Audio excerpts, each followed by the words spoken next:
ఎవడు ఫలాపేక్ష కాంక్షింపక బ్రహ్మార్పణముగా కర్మలను ఆచరించును అతడు తామరాకున నీటి బిందువులు అంటని రీతిగా పాపమున చిక్కుబడ్డడు.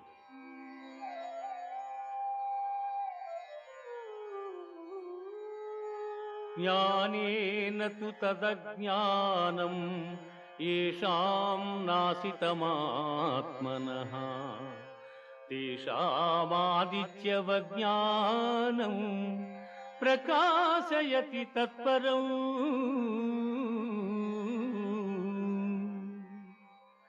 ఎవని అజ్ఞానము జ్ఞానము చేత నశింపబడును అతడికి జ్ఞానము సూర్యుని వలె ప్రకాశించి పరమార్థతత్వమును చూపును. విద్యా వినయ సంపన్నే బ్రాహ్మణే గవిహస్తిని సునిజైవ స్వ్యపాకే చ పండితా